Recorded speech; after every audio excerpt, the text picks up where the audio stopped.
Tech space is not inner space or outer space. When enjoying the space, maintain the pace to win the race. And the wisdom here is for you to know to trust the process in what you do.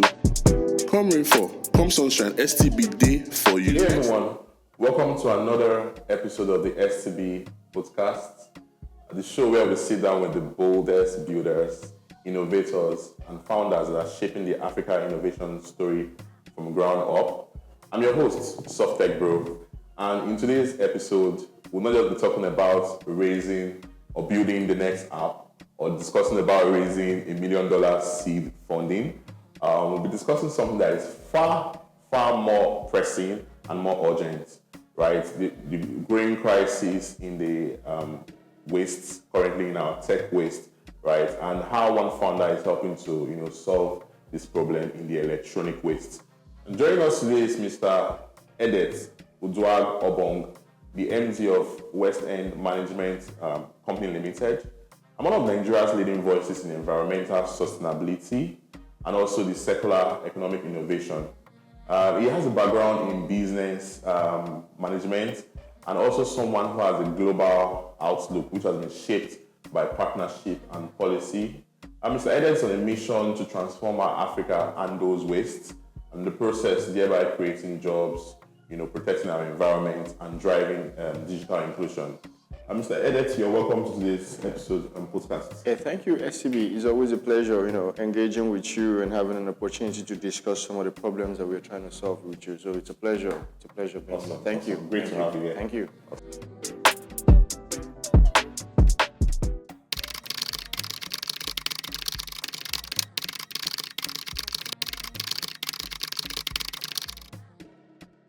Welcome back, guys.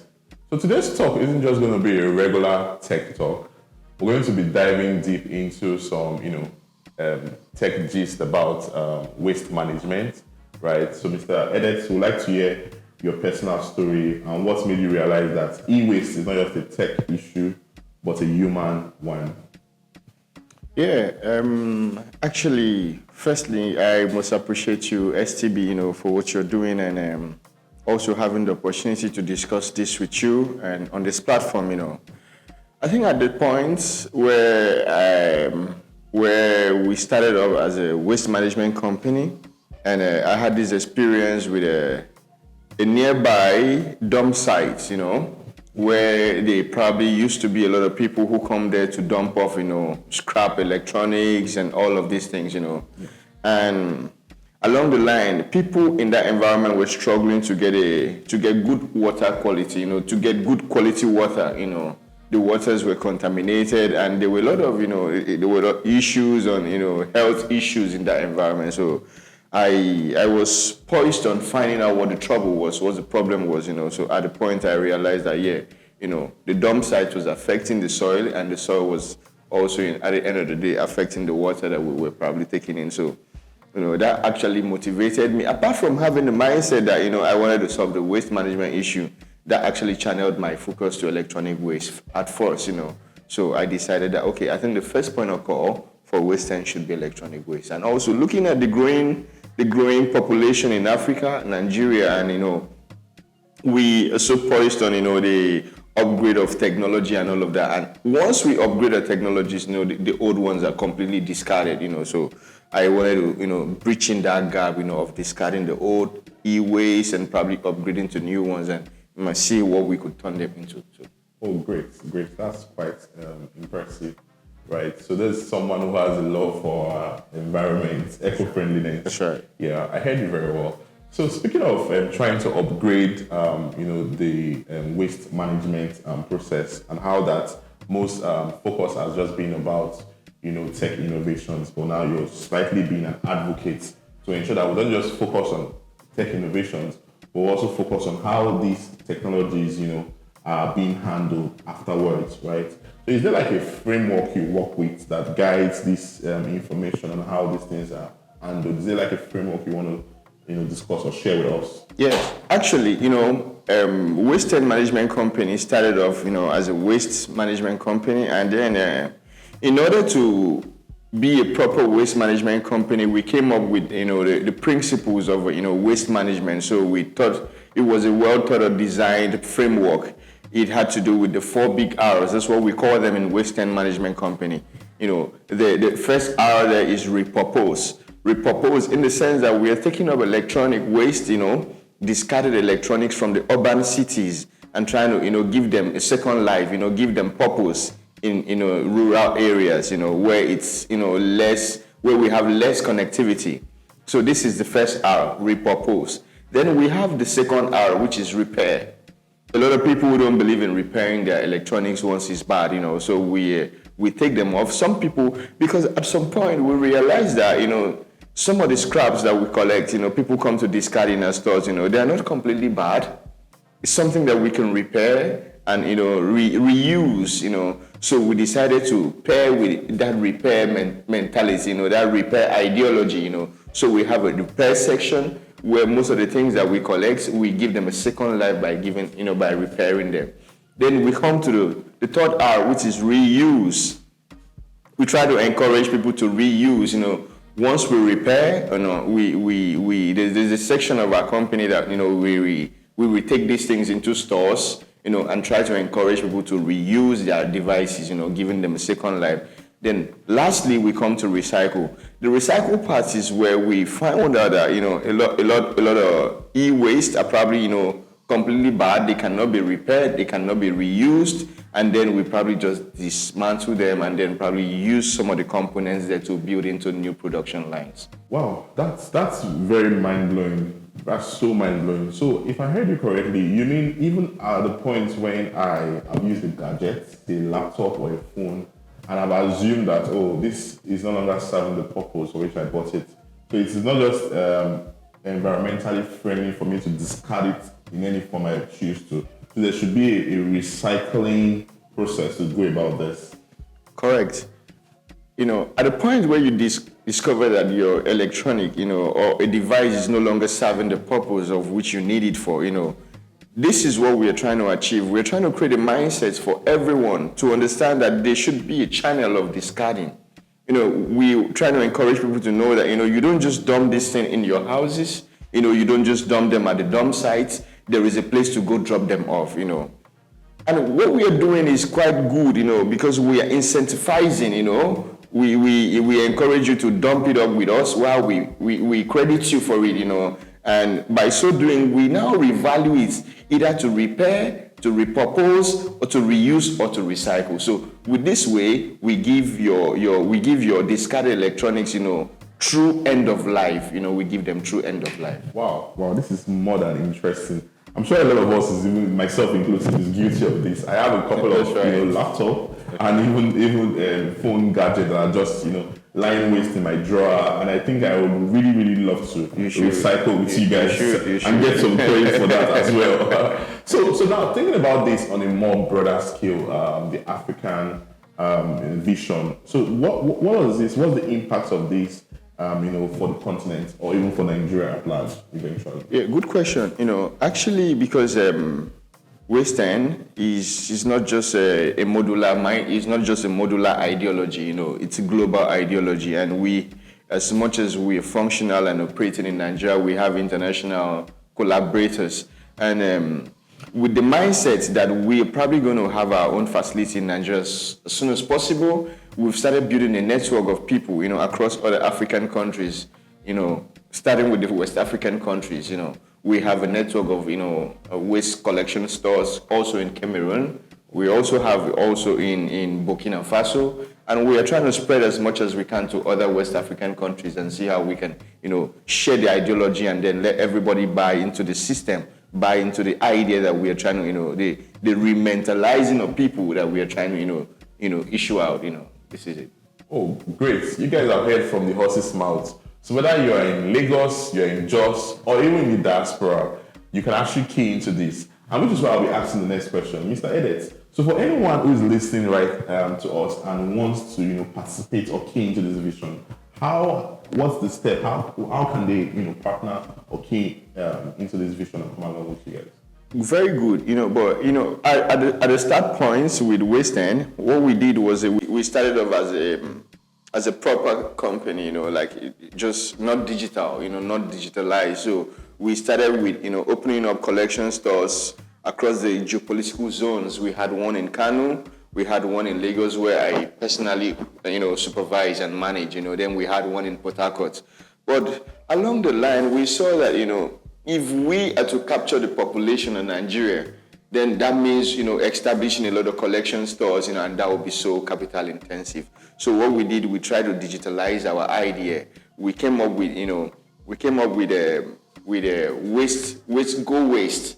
Then we came up with Waste Pro. These are softwares that would, give people the opportunity that they can become agents, collection agents within their locality, collecting and then, linking it back to us, and we just come with our logistic means and then collect it up from them. And by so doing, they could collect either for free or for a token, and we buy it back from them, So everybody can participate by becoming a direct or an indirect agent under the Waste Go or the Waste Pro. The Waste Go is for individual, while the Waste Pro is for corporate organizations. The corporate organization can, chat us from there, can get through to us, and we collect their waste directly, and then they can, they have access to the ESG reports, that shows the amount of electronic waste that they are probably channeling to the right sources, Oh, great. Now you just mentioned the ESG report. It just strikes me that this can be a way that most companies could even position themselves as being SDG goals compliant. Is this part of the SDG, goals eventually for, globally? True. This is what we're serving. We're serving the SDG goal. We're serving climate change. We're serving for climate change. We're serving for SDG goal, and we're serving for EPR. This is what we call EPR. That's the Extended Producer's Responsibility. A lot of companies have been unlisted under the EPR. That's the Extended Producer's Responsibility. So by so doing, they are charged with the responsibility of discarding their electronic waste through the proper channels. And we serve as one of the channels, for corporate organizations, individuals to key into the EPR, ideology and discard their electronic waste through us. Oh, great. So, but in terms of adoption, how would you rate the level of adoption in Nigeria? And again, what would you possibly say if, for instance, there's a low adoption? What would you possibly say is the cause? Could it be that, there's less awareness, or is it government policy that needs to be changed, or should there be more inaction to ensure compliance? Or, we just want to hear what your perspectives are regarding this. Actually, I think there's low adoption, but then you don't just say low adoption. There should be a cause to why it is actually lessly adopted, and I feel that a lot of tech companies, they need to do more. People build tech products without thinking of the end to life of the tech devices. A lot of companies they don't think of the end to life of the devices, and we need to create enough awarenesses to people individually and corporate organizations. We need to run campaigns, we need to teach people, we need to give people a new mentality about this end to life of electronic waste. Just to give you a glimpse of it, somebody asked a question, when in one of the meetings I attended, he said, what's the local language that we have for maintenance?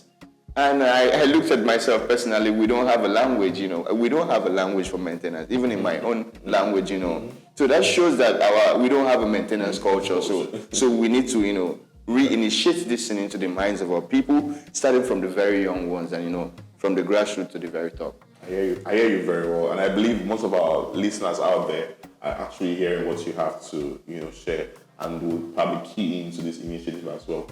But just to also want to inquire further on these issues boring our mind. So far, we've not adopted this approach. So far, a lot of companies, even myself, individuals inclusive, probably do not know about this, right? And it all feels like everything is all good and fine. Are there some environmental impact? Are there some hazard? Or is there a ticking time bomb as to what this, current waste process that we currently run in our country, or even our continent at large, has? Or is there something that, it's just, it's necessary. There's no side effects. You could just, get. Very important question, STB. I must tell you the whole truth. That's a very important question. Electronic waste are very, very hazardous in nature. For example, battery, or any other panel of maybe a panel of a laptop, a panel of, an amplifier, or any device, they have a lot of components. They have, they have copper, they have many other components, a lot of components. I probably might not mention them here, but, and these things, when dumped on landfill, they contaminate the soil. Like I said, they contaminate the soil, they contaminate the water. And we probably ask ourselves, why the increase in cancer? Why the increase in all of these, diseases and all of these things that we are seeing more, Wow. Because the water quality is actually bad, And why is the water quality bad? Because our landfill have been polluted with a lot of landfill waste. So the idea is to channel out the landfill waste to proper recycling facilities and keep our soil safe and keep our water safe for drinking. This is it. Wow. So at this point, we would say ignorance is not an excuse anymore. So we want to have a cleaner environment, a more eco-friendly environment. And guys, I think we need to key into this initiative as soon as possible. Great. I want to believe that the stakeholders not just cut across government or individuals or companies. Are there some list of stakeholders that you might want to mention so that everyone understands what role they're expected to play, in coming along with? For me, I think most importantly, the tech founders, the tech manufacturers, tech founders, all of the big guys doing all of the projects, building new devices, building new tech products, and all of these things. So we want everybody to have the understanding that, devices should be given a proper end to life, It should be channeled to the right sources. And by so doing, you're saving lives. You're keeping the environment clean, you're buying into the circular economy, and then, you're doing a lot by just, channeling it to the right source. So we're speaking to all the tech companies, all the manufacturers, we are encouraging you to join us, create awareness, and also while creating awareness, you should also, join the EPR agenda to make sure that we have these things out of landfill and keep our environment safe. Well, I just hope our brothers in Commuter Village and those in Alaba International Market can also hear and get this message that they need to collaborate, with West End. We're not saying that, broken computers or damaged computers. This is a more proper channel to all of this, right? And so just to ask a few teaser questions, before we call it a day, right? We want to know, has your journey been influenced by a mentor or someone so far? Obviously, that it would definitely be influenced by a mentor, apart from just being, I try to disassociate, I try to disassociate myself from the title founder, because I see myself more as a project manager, because I love it, being called a project manager, because I'm more interested in the team. And one of the persons that has influenced this mindset is Steve Jobs, It's so wonderful how Steve, over the years, he's been away, but the mind, the idea, the imagination that he was able to put into the people that he brought in on the team has survived over time, So this is what I try to imbibe, and also try to see how I can build a team that would buy into the idea and, that will survive while I'm there or when I'm not there, So that the idea for global environmental sustainability and safe environment would continue whether I serve or I'm not serving. Beautiful. What you just mentioned is really key, because at the end of the day, teamwork makes the dream work. That's right. Again, innovation is something that Steve Jobs stood by. I think a lot of us, both in the tech space and the non-tech space, are actually, trying to follow suit with that adoption. That's true. Awesome. So the next question would be, if you had a chance to start all over again, right? Are you still going to build West End if you had a chance to go over again? For me, I think that, its impact over impacts over acknowledgements, impacts over publicity, impacts over everything. So I think if given a chance, first, second, third, even fourth, at fifth time, I still want to do what I'm doing with West End. Wow, great. I love the passion and the drive. That's right. So you're more focused on impact over the publicity impact over and all of those luxury life that comes with being a founder. That's right. Great.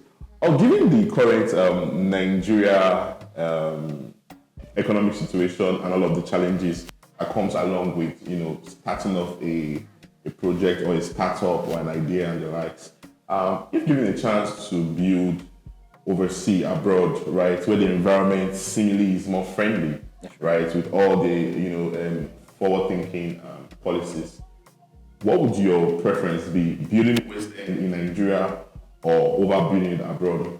Well, like I said earlier, it's impacts over all of the publicity and whatever the environments can offer. So I think that the impacts of electronic waste, landfill waste is more severe here in Nigeria, and the awareness too is quite low here in Nigeria. So I think my work would be more impactful here if I can channel it here to Nigeria.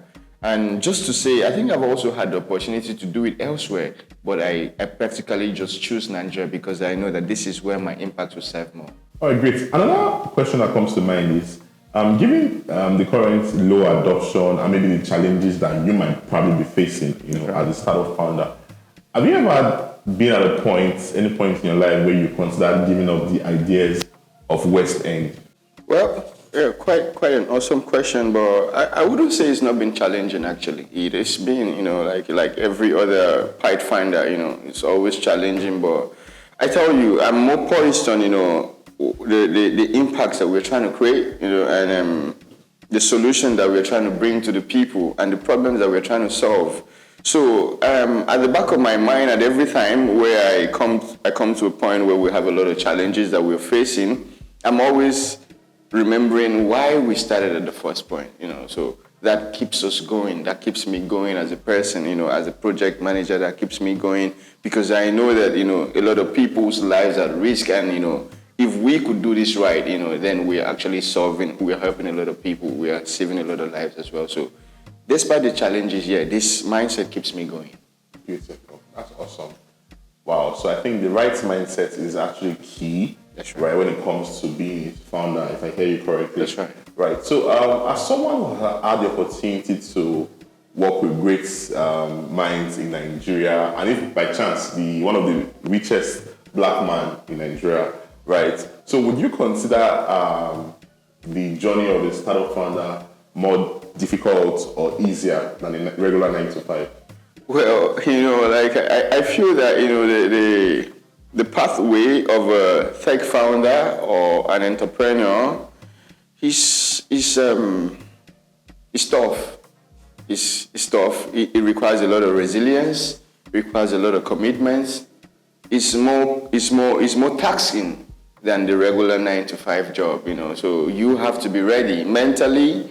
You have to be ready physically, and there are a lot of back ends you have to do, which your regular 9 to 5 job wouldn't require. So you probably just walk around the clock, because you're trying to solve a problem. So there's no time to rest. There's no time to rest. You're always up, doing one thing or the other. So for me, I think it's quite challenging and it's more difficult than the regular 9 to 5 job. Wow, great. You speak with someone who grit and audacity. So I would want to also ask, have you ever always seen yourself as a business leader or entrepreneur from the on-go? I think I've had the mindset of solving problems right from time.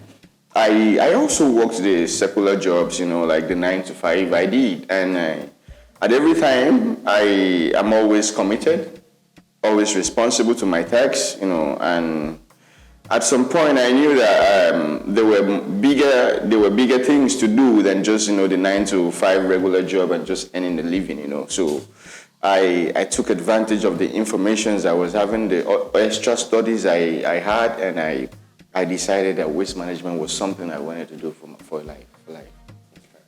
Is there a moment in your career, particularly, that you can point to say, okay, this was a changing point, trajectory for you?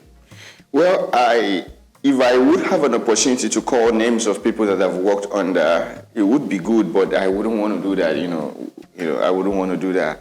I worked under somebody who was very prolific, was very strategic. He's a leader, he's a mentor, he's a father, and he's a very, very wonderful strategist. So from learning from him directly, because although I wasn't reporting to him directly, but I worked under him, and he influenced my decision of, becoming a problem solver a whole lot. And over time, I just see myself doing the things I'm doing today. Beautiful, awesome. So far, with your experience in, being a founder and the startup journey, so what would you say? Would you say being a founder teaches you more than business schools? Well, that's a very dicey one. Business schools, they have their place. They have their place, experiential teaching, learning tools, and, a circle of, like-minded people, discussing and sharing ideas. You can take that off a leader, But I can tell you that being on the field and also having the first-hand experiences and solving these problems directly, interacting from the grassroots to whatever level it is, also has its place. Beautiful. I couldn't agree more with what you said. That's right. We also want to know, do you believe that the impact of your work is more important than the income? In Nigeria term, the ego. Well, we hear these questions a lot. We get these questions a lot. But as much as we want to be alive to do what we are doing, we wouldn't prioritize, the benefit of what we are doing over the importance of what we are doing. The benefit is the aftermath of putting in effort, and people appreciating what you're doing. So when you try to put the benefits over the results that you actually set out to get, I don't think you probably will get to the end of what you're trying to do. So for me, it's always impact over reward and benefits. Wow, awesome. So as someone who is a go-to, expert in the sustainability field, so would you advise, or do you think more Nigerian youths should consider sustainability as a career path? Actually, globally, sustainability, circular economy, these are trendy topics. These are, it's everywhere. You hear it every time. It's something that it's all over the web. Everybody's talking about it. I wouldn't really say sustainability. Although globally, everybody is combating, climate change, which is why everybody's trying to be able to bring in one solution or the other, What I would encourage people to do is that find a problem and try to solve that problem, Let's all just be able to solve a problem. There are a lot of problems globally, Being able to solve a problem makes us live in a better world. Beautiful, awesome. So while we're running up, just to wrap up, are there any final words for, a potential sustainability champion out there, or the individuals, the tech founders, government, policymakers that by chance will be listening to this podcast? Any final word out there for our listeners? Yeah, I feel that people should do more. A lot more awarenesses needs to be created. Policies needs to be sharpened, to help people understand the importance of this, impediments that we have, especially landfill waste. And also, this is to the government and, corporate organizations, and also for individuals who are willing to champion one solution or the other. Once you find a problem and you're hard on, solving that problem, go all in. I bet you would not regret it, because it's always rewarding to ensure that, to find yourself doing something, and very fulfilling to see that you've been able to solve a problem, a human problem. Thank you. Great. So on a summary of what we just discussed, I can say one of the things I took out from this discussion is that what we do with our